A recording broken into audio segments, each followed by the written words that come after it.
Long ago, one of man's oldest hominid ancestors may have made her home to the east of this rugged Ethiopian range.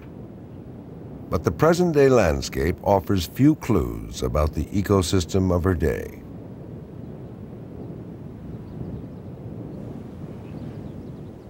What is known is that volcanic rock from the site where Lucy was found contained the pollen of 3 million-year-old plants.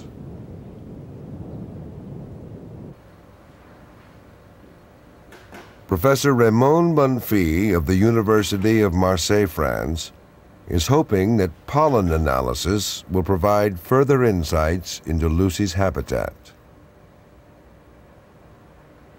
A huge amount of rice pollen had emerged from the rock, along with that of a number of trees. With Africa's tropical forests on the decline, new vegetation such as rice plants were thriving in these grasslands, where rainfall was plentiful but seasonal. For many creatures, survival meant adapting to a new habitat and diet. Lucy and other Australopithecines must have ventured out of the forest to explore life in the wide-open savanna.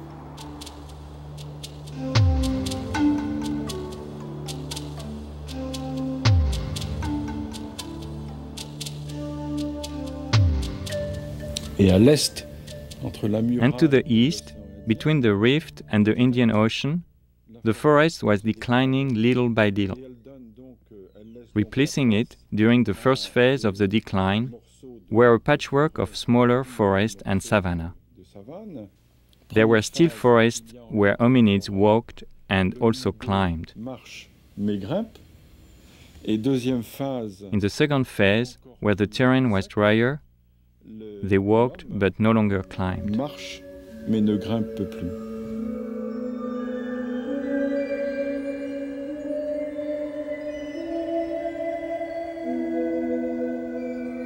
These miles of grassland have become Earth's most fertile hunting grounds for fossils of our hominid past.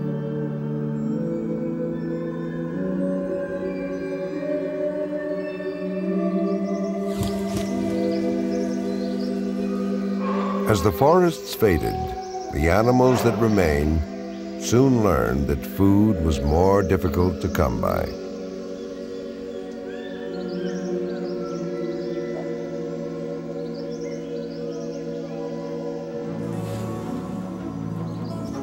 Although no one knows for sure why our ancestors became bipedal, new strategies for foraging may have provided the impetus.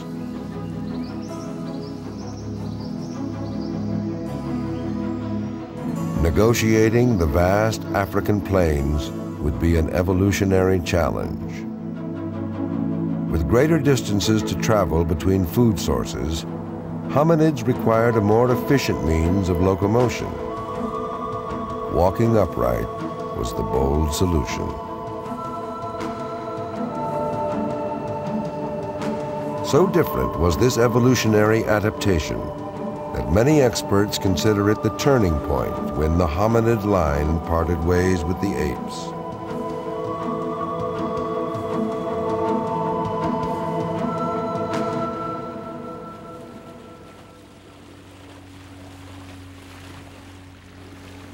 Mahale, on Lake Tanganyika, Tanzania. The area is nestled in the western side of the mountains, where deep forests remain.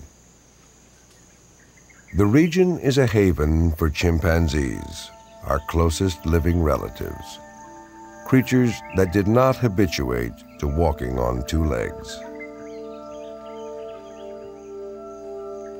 Exploring new and sometimes dangerous territory, our common ancestors may have become bipedal as the need for protection and defense became greater.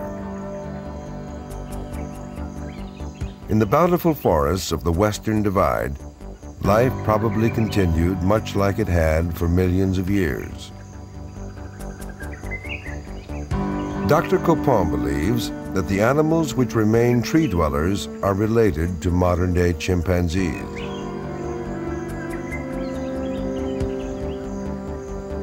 Chimps had great potential as bipeds, had circumstances allowed. But then, life might have taken a different twist. On peut dire, en tout cas, dans l'état actuel des connaissances, one could say, in any case, from what we know now, that if equatorial Africa had remained completely forested, we would still be apes adapted to that forest, swinging happily in the trees.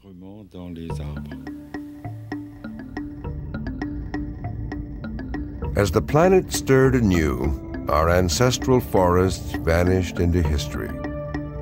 In the aftermath, the next act in the evolution of humankind would unfold. Unsuspecting players in an age-old drama, apes would thrive on either side of Africa's Great Divide, their fate sealed by an accident of geography. Next, an early human with a firm grip on matters.